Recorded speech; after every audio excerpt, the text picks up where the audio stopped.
vous êtes président de la commission développement durable de France Assureur. Peut-être pour tout le monde, pour compléter votre profil, vous êtes aussi de Generali. Oui, j'avoue, j'ai aussi un métier. Je travaille chez Generali depuis les années 2000. J'ai exercé plusieurs missions comme responsable marketing yard.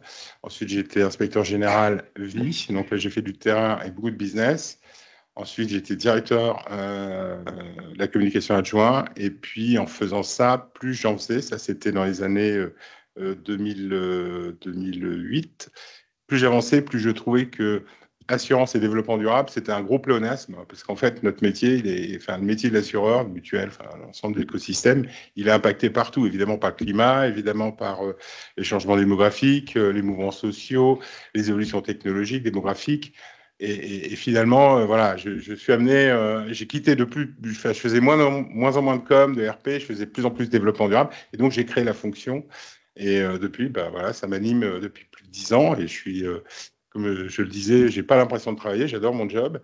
Malheureusement, c'est dans un contexte compliqué, donc je vais essayer de vous redonner quelques éléments de cadrage. Alors juridique un petit peu, mais je ne vais pas vous saouler avec ça parce que je pense que vous y êtes un petit peu confrontés régulièrement. Alors pour commencer, c'est juste pour rappeler, mais ça je le fais toujours, mais je vais passer rapidement sur pourquoi la durabilité, puisqu'on parle souvent avec l'acronyme RSE, c'est un acronyme qui est moche et puis en fait qui ne recouvre pas toute la réalité du sujet. Je préfère parler, nous préférons collectivement au sein de France Assureur dans la profession de parler de durabilité. En fait, c'est un métier, c'est une fonction qui vise à disparaître à terme. J'explique souvent que moi, je programme ma propre obsolescence pour que ces enjeux, ces techniques s'intègrent dans tout l'écosystème de l'entreprise. C'est pas quelque chose, il y a un monsieur durabilité, c'est très bien, mais ça n'a pas d'intérêt s'il ne partage pas, s'il n'entraîne pas un certain niveau de transformation au sein de l'entreprise. Alors, quand on parle de durabilité, il faut d'abord avoir en tête, et ça c'est super important, d'ailleurs vous faites partie, vous êtes l'écosystème de l'assurance en grande partie, ok, je pensais parler suffisamment fort, mais j'ai une voix forte, voilà. Alors voilà, donc vous faites partie de l'écosystème, mais nous, notre enjeu, ce qu'on essaie de faire partager, c'est que c'est un écosystème qui est large et qui doit appliquer toutes les parties prenantes. On parle souvent de dialogue avec les parties prenantes, évidemment au premier chef nos clients, nos fournisseurs, les entreprises avec lesquelles évidemment on travaille, les investisseurs. Vous parliez de Monsieur le Président de la double peine, mais moi je dirais même triple peine, parce qu'on a les peines en tant qu'assureur, mais aussi on a les peines en tant qu'investisseur. C'est en gros des deux côtés, en fait, on est impacté sur notre actif et sur notre passif. Avec les ONG et les médias. Une réputation, vous le savez, c'est extrêmement fragile. Malheureusement, les assureurs ne font pas encore partie des secteurs préférés des Français. Avec la nuance près, c'est que quand vous interrogez les gens, quels qu'ils soient, leur statut, ils n'aiment pas trop l'assurance, mais ils aiment bien leur assureur de proximité. Ils le disent tous. Mon assureur, il est quand même sympa. Mais les assureurs, c'est bon, voilà, c'est pas super. Les institutions publiques et le régulateur, beaucoup de choses que nous vivons collectivement en ce moment sur ce sujet ont été d'essence politique, juridique. Ça a été plutôt les pouvoirs publics, et c'est souvent le cas en France, mais pas qu'en France, en Europe, où les choses avancent sous la force du droit et de la loi. CSRD en est un exemple, mais il y en a beaucoup d'autres, vous le verrez. Et puis évidemment, nos collaborateurs. Et ça, c'est quelque chose d'important, parce qu'il faut les retenir, il faut les attirer. C'est un secteur qui vieillit. Enfin, la pyramide des âges du secteur, ça ressemble un peu à une bombe nucléaire, c'est un champignon, et donc vieillissant. Alors, je parle pour moi, mais pas pour vous, je vois que des jeunes ici. Mais c'est quelque chose sur lequel on a à faire face dans tout l'écosystème, dans toute l'industrie. Donc c'est important parce que c'est quelque chose qui anime sur des critères qui ne sont pas visibles, pas pilotés, pas forcément monitorés dans l'entreprise, mais qui animent la performance et la durabilité de l'entreprise. Sa performance économique, sa performance aussi sociétale, sa performance en matière je dirais, aussi environnementale, et on y reviendra plus tard.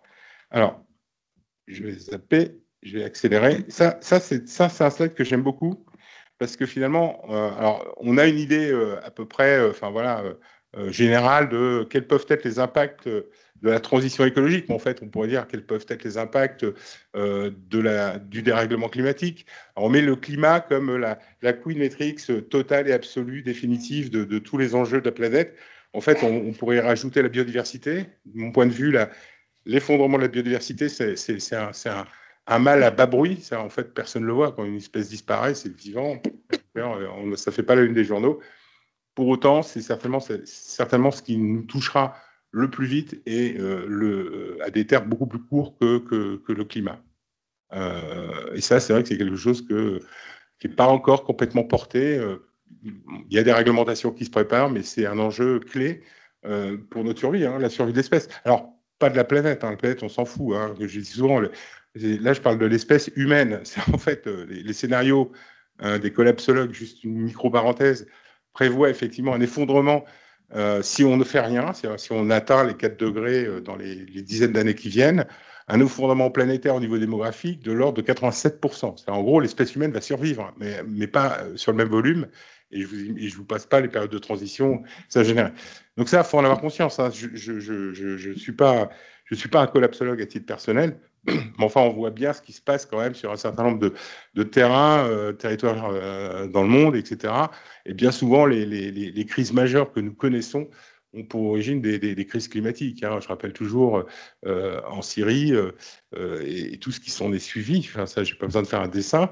C'est d'abord 3 années de sécheresse en Syrie qui a poussé les populations à migrer, qui ont été récupérées par des fondamentalistes. Et je ne vous fais pas la suite, mais en gros, pareil en Afrique subsaharienne, c'est des sécheresses, c'est la famine où les gens réellement crèvent de faim sans aucun parti pris de nature idéologique que ce soit. Et, je veux dire, où ils bougent, où ils meurent. Donc, voilà. Et donc, on a des sujets comme ça clés qui nous impactent, qui impactent le fonctionnement de nos sociétés, la manière dont on baisse ou on monte en intolérance. Ça, c'est selon les gens. Donc, les impacts de cette transition sur le secteur de l'assurance, ils peuvent toucher, bon, évidemment, notre exploitation et nos investissements. C'est vraiment la double peine. On est, en tant que secteur, impacté partout. Enfin, quelqu'un qui dirait « je m'en fous », c'est une faute professionnelle, il faut le virer tout de suite. Bon, les événements climatiques extrêmes les plus fréquents, je ne vais pas vous faire un dessin, malheureusement, avec Kirk et ce qui se passe en Floride, on le voit bien, c'est une augmentation et une fréquence, une intensité de la sinistralité avec tout son chaînage de complexité. Alors, on pense aux biens immeubles, mais sur le secteur, l'ensemble des biens matériels, on voit bien la complexité pour trouver des modèles résilients, d'une part, et d'autre part, pour faire face à cette augmentation de fréquence, d'autre part. Sur l'énergie, c'est assez complexe parce que là, on doit assurer des nouveaux usages, on doit assurer l'électrification, on doit assurer des nouvelles technologies sans un recul statistique approprié. Vous connaissez comme moi nos actuaires, ils n'aiment pas trop l'incertitude, ils aiment bien avoir des séries bien robustes. Et donc, du coup, ça permet, comme disait mon président, Jean-Laurent Granier, c'est la seule fois où je le citerai pour Generali, on est des assureurs, on n'est pas des parieurs. Il répète ça souvent, il a raison.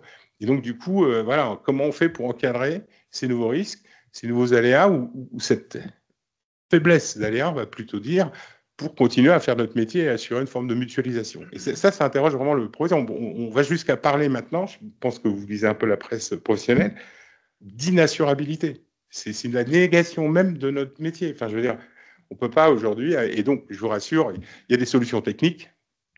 Pour l'agricole, il y a le paramétrique. On est en train d'imaginer des solutions d'assurance conditionnées, etc., etc. Enfin, on va trouver des solutions techniques, mais ça ne sera pas au même prix. Ça, c'est clair qu'il faut convaincre nos assurés que, quel que soit leur statut, du corporate jusqu'au particulier, que ça puisse faire au même prix, que le budget de l'assurance moyen, il va plus que tripler dans les années qui viennent, au moins dans la décade. Assurer, ça vous intéressait, sur tout ce qui est économie circulaire en termes d'enjeux, tout ce qui va relever de l'économie de la seconde main, de l'économie circulaire, du réemploi, de la réparation.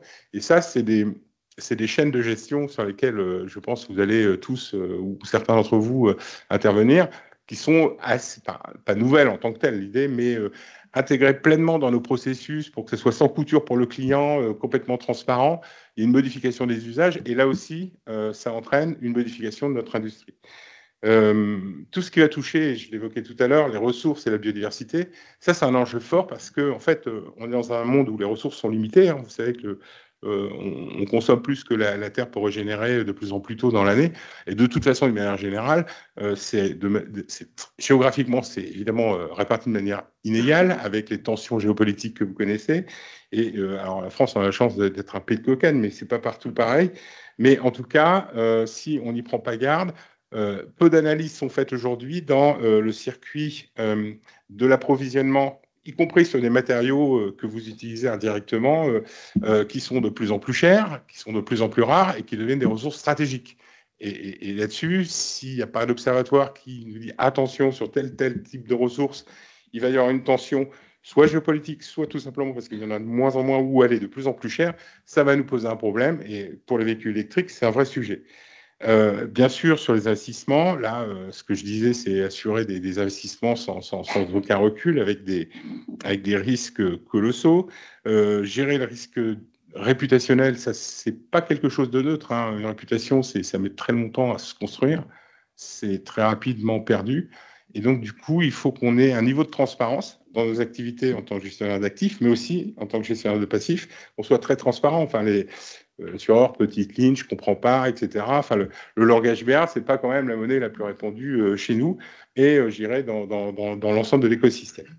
Voilà, ça c'est un petit peu un panégyrique de ce qu'on peut imaginer comme impact. Alors, ça, je l'aime beaucoup, celui-là. Ça, c'est juste la pyramide. Alors, c'est très européen. Hein. Si vous regardez, l'Europe réglemente, les États-Unis subventionnent. Enfin, en gros, c'est la vision sur la manière dont l'Amérique du Nord accompagne la transition et celle dont l'Europe travaille. Donc, ça, c'est un choix, après, c'est culturel, hein, moi, j'y peux rien. La France, elle a toujours été en avance. Donc, elle a deux tensions, la France. La première, c'est qu'elle surtranspose. J'ai tous entendu les commentaires politiques. Très marrant, les politiques disent ça. Enfin, c'est les premiers à surtransposer quand même. Hein. Faites ce que je dis, pas ce que je fais. Ça, c'est curieux.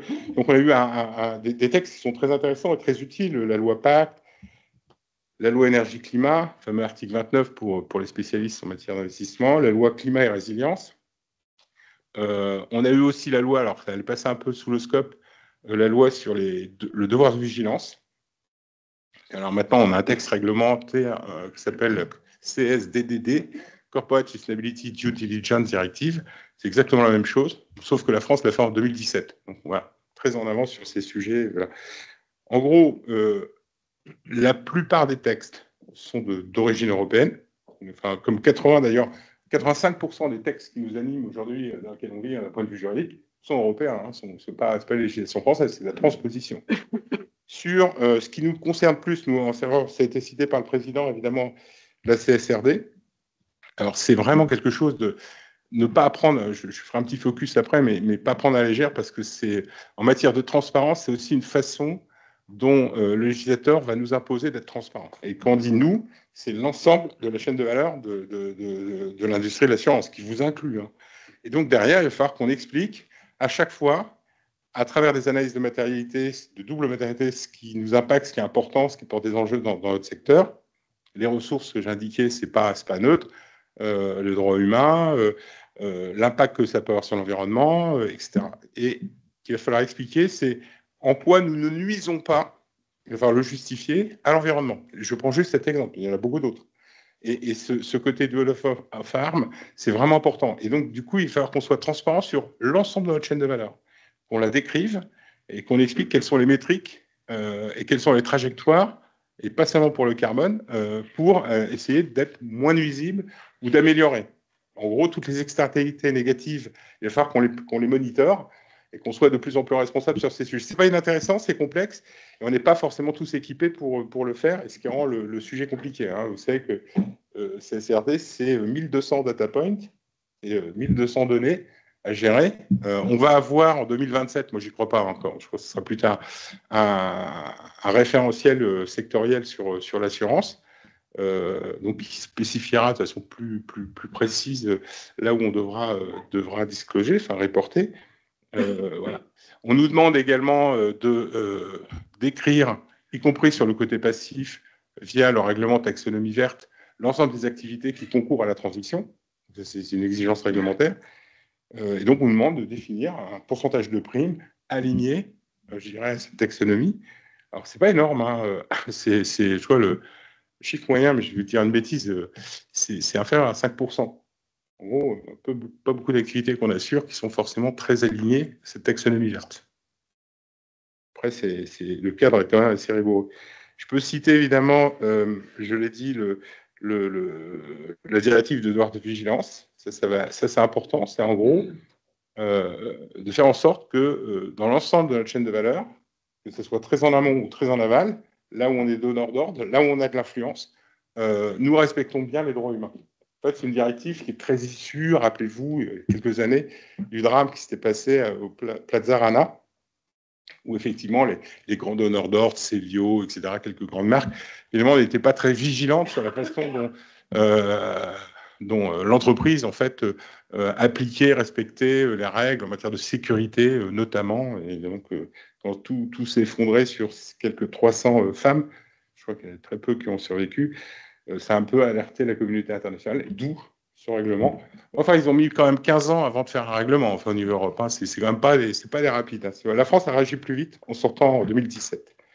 Donc, on a un contexte réglementaire qui est complexe, qui nécessite des compétences, qui nécessite, je dirais, au sein, alors moi je parle du secteur assurance que je connais, hein, je n'aurais pas l'outrecuidance de parler dans toute la chaîne, mais c'est quelque chose qui va être maintenant monitoré par la direction financière, parce que c'est que la donnée extra-financière va être au moins aussi importante en termes d'impact, en termes d'enjeux, que la donnée financière.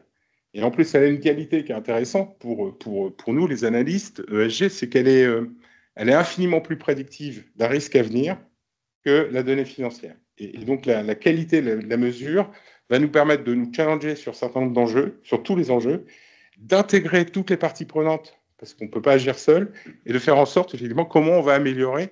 Je reviendrai sur, vous verrez, les pièces de réemploi. Je pense que c'est un sujet qui vous intéresse, comment ça peut se faire, et en quoi la législation, pour l'instant, ne nous y aide pas, clairement. Hein, les grands discours, pièces de remploi, réparation plutôt que l'usage. Et en fait, quand vous regardez en vrai, il y a des plafonds de verre parce qu'il y a des textes qui nous limitent dans l'usage. Et là, je parle pour la France. Ce n'est pas forcément le cas. Je cite souvent l'Espagne et l'Allemagne, où c'est beaucoup plus simple. En gros, sans spoiler le truc, c'est nous avons besoin du consentement clair et éclairé du client pour pouvoir installer une pièce de remplacement, une PIEC. Okay, si on n'a pas ce consentement, on ne peut pas le faire. La plupart des compagnies, collègues que je peux voir, on est sur des taux qui varient entre 10, 15, 16% maximum de sinistres qui ont au moins utilisé au moins une pièce de remplacement. Et c'est maximum. Et on estime le plafond de verre à 20%.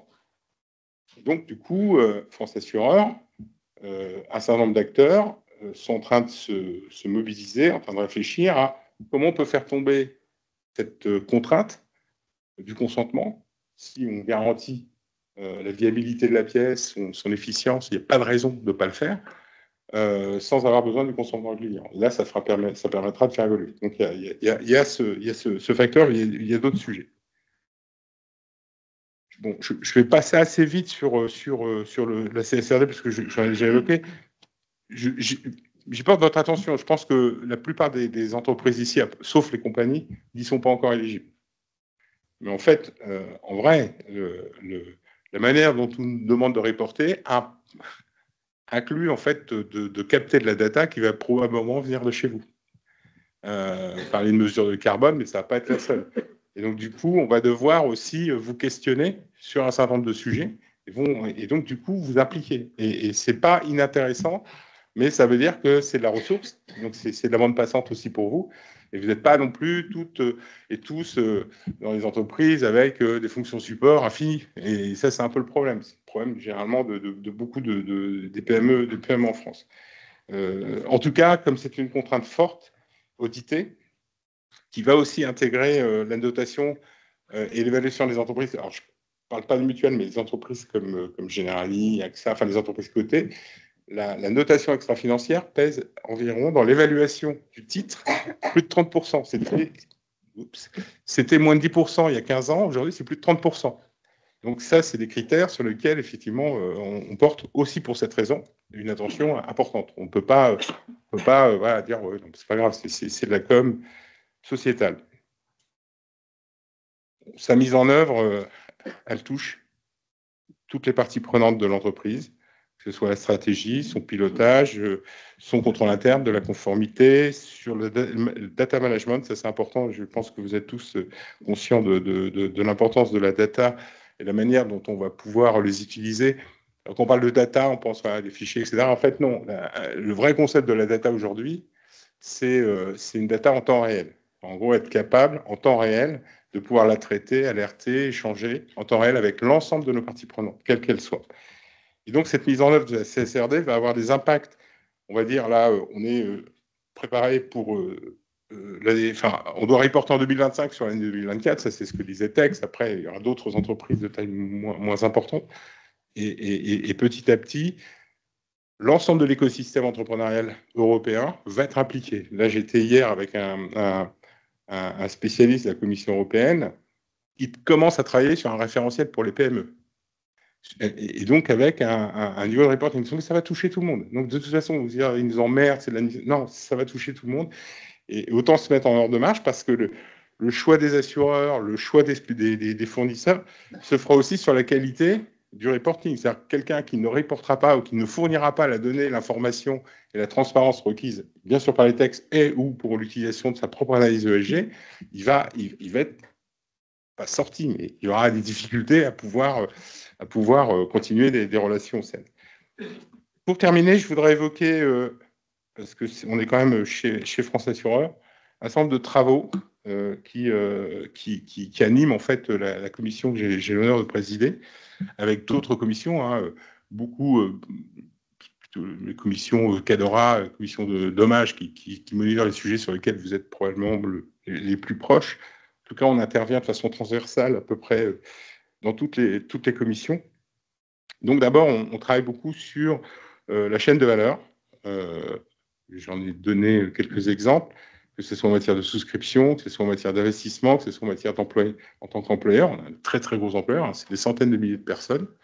On travaille sur des analyses de matérialité, qui est un concept assez récent, sur le concept, ce qu'on appelle IRO, impact, risque, opportunité. Et donc là, on donne à voir dans l'ensemble de notre chaîne de valeur, en fait, les impacts réglementaires, les évolutions de comportement, les enjeux, je parlais des ressources, et c'est pas forcément des matières premières, ça peut être des composants électroniques, ça peut être des ressources humaines, que cela peut avoir sur notre secteur. S'il y a un effondrement ou une distorsion sur une de ces ressources, ça a un impact très direct sur notre business model, très clairement. Et donc là, on travaille sur la constitution d'une bibliothèque qui va permettre de faciliter le travail auprès de nos adhérents et de nos parties prenantes, leur lecture, et derrière de pouvoir aussi alimenter leur réflexion sur leurs propres analyses de matérialité, qui sont pas avoir des analyses très très différentes, mais l'intensité de certains enjeux ne seront pas forcément les mêmes. Et enfin, effectivement, ça s'est évoqué, et c'est le thème de votre journée, sur les émissions scope 1, 2 et 3. J'imagine que vous êtes tous super familiarisés sur les trois scopes, 1, 2, 3. Scope 3 étant un scope complexe, parce que c'est celui qui porte le plus, évidemment, de gaz à effet de serre. Ça inclut, si vous voulez, tous les GES, les gaz à effet de serre, de la fabrication jusqu'à la fin de vie d'un produit. Alors, si on prend le véhicule, quelle est la part du GES appliquée au véhicule? Donc, NZIA, ça a été cité, on était un des derniers membres. Alors, maintenant, NZIA n'existe plus, ça se transforme en forum, c'est fini. Mais on a été, Général était un des derniers membres. Donc, on a une méthodologie, c'est-à-dire on prend la prime, le montant de la prime, appliqué à la valeur vénale en fait, du véhicule, et c'est ce pourcentage sur les scopes 1, 2, 3 de CO2 qu'on prend et qu'on s'affecte. On va prendre la totalité, on ne fabrique pas les bagnoles, on ne les utilise pas, etc. En tout cas, c'est ce qu'on appelle les émissions assurées. La CSRD nous laisse une relative liberté de faire ou de ne pas faire. Donc là-dessus, ça dépendra de chaque assureur. Personnellement, on va le faire, on va discloser sur la partie auto et sur la partie SME, enfin PME. Sur les investissements, c'est pareil. Je peux être investisseur chez un constructeur automobile, je crois que c'est le cas dans quelques-uns, et assureur. Et donc, j'ai intérêt à ce que ma stratégie sur ce sujet-là soit alignée avec celle de l'entreprise. Ce serait très, très troublant si ce n'était pas le cas. Et puis, on essaye aussi de réfléchir, parce que ça, c'est quelque chose qui est... le constat, on s'en fout. Ce qui est intéressant, c'est quelles sont les trajectoires et quels sont les moyens qu'on va mettre en place pour accompagner cette trajectoire qui nous intéresse. Ce qu'on appelle, nous, le concept connu de transition juste pour progresser et améliorer. En matière d'investissement, quand on investit dans de la techno ou peu importe, dans les infrastructures, on ne va pas forcément prendre les trucs les plus blancs de blanc. On va prendre les infrastructures qui peuvent potentiellement concourir à l'amélioration de l'environnement, blablabla, mais aussi celles qui ont les meilleures capacités d'évolution de transition. Et on va être noté sur cette dynamique-là. Et en tout cas, pour discuter souvent avec des analystes des grandes agences de notation financière et extra-financière, c'est cette dynamique qui regarde.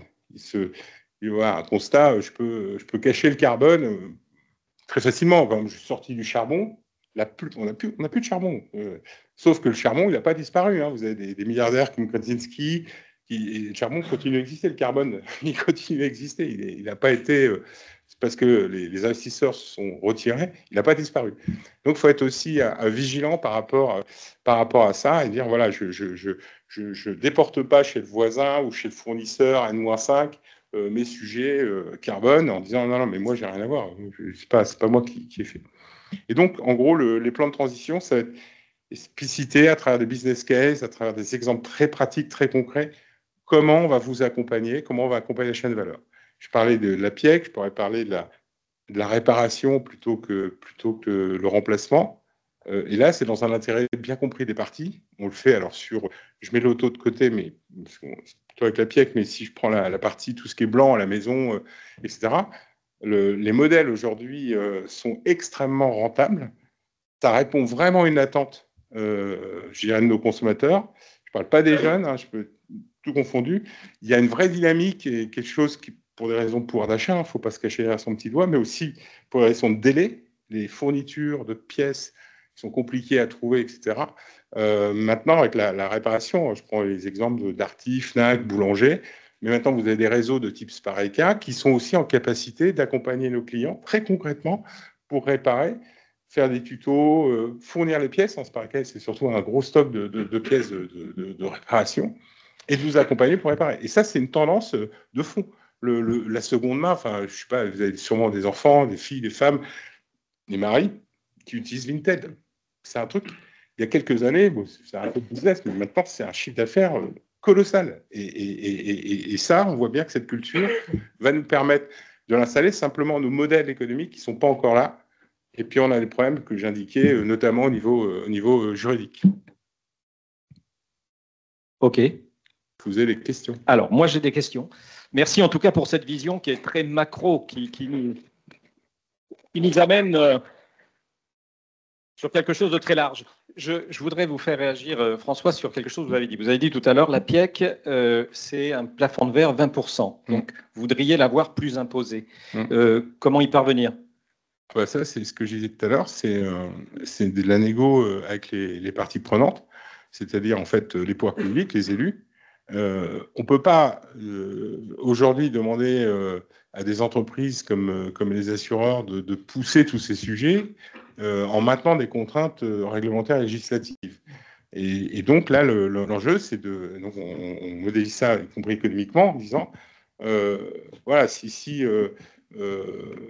cette réglementation tombe, voilà ce que ça pourrait améliorer et faire économiser d'une manière globale à l'industrie de l'assurance, incluant évidemment tout ce qui est expertise, réparation, etc. Et là, la contrepartie, les discussions vont notamment porter là-dessus, c'est comment je redistribue la valeur liée à ça. Aujourd'hui, la plupart des assureurs avalent 100% de la marge liée aux pièces de remploi. C'est plus intéressant c'est pas forcément plus intéressant pour les garagistes, hein, si les marges sont moins importantes. On en parlera tout à l'heure, justement. Mais on voit bien qu'il y a un modèle économique. Il y a aussi des discussions avec les constructeurs auto. Ma conviction, alors là, je parle vraiment à titre personnel, ma conviction, c'est qu'on est sur une base qu'on pourrait appeler de la coopétition ou de la coopération radicale. C'est en gros, on est dans certains cas concurrents, mais en fait, en vrai, si on veut faire baisser le coût et gagner en valeur, il faut qu'on s'entende. D'accord? Et pour qu'on s'entende, il y a, alors c'est le deuxième sujet juridique effectivement que je voulais évoquer, merci de me le rappeler indirectement, c'est que il y a en France et en Europe des textes qui prohibent complètement l'entente. Et le fait qu'on se mette d'accord entre assureurs, alors imaginez qu'on se mette d'accord entre assureurs, constructeurs et tout l'écosystème, à tous les coups, on se prend un procès qui viendra de Chine, des États-Unis, voire d'ONG toujours très bien intentionnées en France. Et donc, du coup, il faut qu'on aille. Et ça, c'est un travail aussi de relations, enfin, d'affaires publiques qu'on va faire, enfin, qu'on fait, qu'on va intensifier avec les pouvoirs publics, la Direction générale du Trésor, le ministère de l'Économie et des Finances. Alors, c'était compliqué ces derniers mois, mais là, c'est encore très compliqué, on verra peut-être plus tard, pour expliquer que c'est dans l'intérêt collectif je dirais, de neutraliser ce risque. Et une fois qu'on aura bien blindé ça, enfin, façon de parler au niveau français, l'idée, c'est d'aller voir après le commissaire européen en charge, et ils vont tous être installés là, dans les semaines qui viennent dans leur fonction, pour obtenir un accord écrit en disant que si, dans ce cadre-là, nous nous engageons à favoriser l'économie circulaire, il y a la loi AGEC, il y a tout un tas de textes européens, alors ça, AGEC, c'est français, mais de textes européens qui visent à promouvoir l'économie circulaire, ne nous emmerdez pas pour vous parler crûment sur ce sujet, protégez-nous juridiquement pour que nous, on puisse y aller. Et donc, l'idée, c'est de trouver des plateformes d'entente. Les intérêts économiques sont comme ça en premier niveau, y compris avec le secteur automobile divergent. En vrai, ils ne le sont pas tant que ça. Et donc, c'est juste des problèmes de réglage de marge. Où est-ce que et comment on va redistribuer la valeur dans un intérêt bien compris des parties. Après, la concurrence se jouera à plein sur plein d'autres sujets. Mais là-dessus, on a un vrai frein, un vrai blocage juridique. Il y a le blocage ponctuel sur les PIEC avec le consentement du client. Ça, il faut que ça saute. C'est le cas, je vous dis, en Allemagne, en Espagne, ils n'ont pas ces blocages. Et puis, nous, il faut qu'on se prépare, et ça, c'est la responsabilité aussi d'une fédération et d'autres fédérations de militer vers, si on veut vraiment aller dans ce sens-là, c'est un intérêt, encore bien compris des parties, économiquement, environnementalement et même socialement. C'est incroyable le nombre d'emplois que ça peut créer en termes dans les supply chains qui commencent un petit peu à s'organiser. Et donc, voilà, c'est des sujets très, très concrets. Donc, on reviendra au cours de cette journée sur la PIEC, bien évidemment. Donc, bien compris que, quelque part, il y avait une volonté de faire progresser la législation là-dessus. Donc, oui. Ce sera votre rôle. Ouais. Vous avez parlé de qualité de mesure. Alors, une question ou pas une question, mais en tout cas, je pense que la qualité de la mesure, effectivement, est une préoccupation dans la chaîne de valeur, particulièrement aussi au niveau des assureurs. On en parlera tout à l'heure. Je crois que votre commission développement durable n'a pas vocation à travailler sur ce point-là. Rapidement, la qualité de la mesure, c'est pas, vous n'y avez pas travaillé. Sur les préconisations pour mesurer l'impact carbone, justement. Alors, si, on y travaille. Alors, on a fait un certain nombre de constats, parce que ça, c'est un sujet, c'est une arlésienne, en fait. Il y a, il n'y a pas une compagnie qui va prendre exactement les mêmes méthodologies, les mêmes périmètres. Et ça, on l'évoquera aussi. Du coup, mais ça, c'est un vrai enjeu, parce que, oui. Et du coup, la baseline, en fait, pour parler intelligemment, sur laquelle on va dire, ben voilà, en 2019, c'est X tonnes, et puis on a une trajectoire de moins 45%, horizon, je dis n'importe quoi, 2027. En fait, ce qui nous intéresse, c'est la trajectoire, encore une fois. Méthodologiquement, même les pouvoirs publics, même l'Europe n'a fait aucune recommandation. Alors, c'est très générique, et donc on peut dire, on peut faire absolument ce qu'on veut. Et donc, du coup, ce qui est suivi et ce qui est analysé, c'est les trajectoires. Si vous partez de 10 et vous arrivez à 8, c'est pas pareil que si vous partez de 100 et vous arrivez à 97. Et donc, du coup, c'est d'analyser en proportion à partir des périmètres. Et là, tout le monde n'est pas aussi transparent que ça, y compris les data providers qui accompagnent les sociétés pour data providers, c'est le fournisseur de données qui accompagne les sociétés. Et donc, sur le scope 1 et 2, ça va encore. Sur le scope 3, c'est l'auberge espagnole. C'est la préoccupation aujourd'hui. Hein. Ouais. Donc, moi, ma recommandation, c'est prôner les périmètres les plus transparents, les plus robustes, même si c'est incomplet, c'est pas grave. Soyez très transparent dessus et suivez les sujets sur lesquels vous pouvez leverager. Vous ne pouvez pas porter du carbone sur lequel vous avez aucun. D'ailleurs, ce n'est même pas moi qui le dis, c'est dans le rapport Langrenay très clair là-dessus, sur lequel vous n'avez aucun poids. Enfin, moi, je n'ai pas de poids sur la manière dont En remarque, je dis ça, je suis pas sûr, je pourrais en avoir. Mais la manière dont l'automobiliste utilise son véhicule. Si c'est un petit rouleur, je veux dire, bah, moins tu roules, moins tu pollues, moins tu émets de carbone, bon, on peut en termes d'offres le faire. Mais vraiment, voilà, cibler des sujets sur lesquels on peut agir. Le reste, vous disclosez, vous dites, mais attendez, moi, c'est pas matériel pour moi, j'ai pas d'action. Et ça, je peux vous assurer que pour en discuter avec des CAC, enfin des auditeurs, des commissaires aux comptes, à partir du moment où vous avez un narratif, une explication raisonnable, documentée, ça ne pose aucun problème. Après, vous allez avoir des juristes qui vont vous dire, oh, non, mais il faut faire comme ça, comme ça, comme ça. Ouais, ok, mais je ne peux pas le faire. Le coût d'acquisition de la donnée est tellement élevé que ça n'a aucun intérêt. Très bien. Voilà. Merci en tout cas, François, parce que j'avais encore quelques questions, mais le temps passe. Voilà. J'ai presque battu mon frère. Vous avez maintenu le timing, donc merci beaucoup. Oui, j'avais encore quelque chose. Vous avez dit qualité de mesure, vous avez dit que toutes les entreprises n'étaient pas éligibles. Vous pouvez vous asseoir, je ne vais pas vous réinterroger. Mais on va voir que certaines entreprises sont éligibles, justement. Il n'y a pas que les assureurs, effectivement, quand on va le voir ça. Et puis, effectivement, vous avez parlé CSRD, faire ou ne pas faire. Voilà, ben ça, on va revenir dessus parce que qu'est-ce que ça veut dire, hein, voilà. Mais c'est un sujet effectivement important. Alors,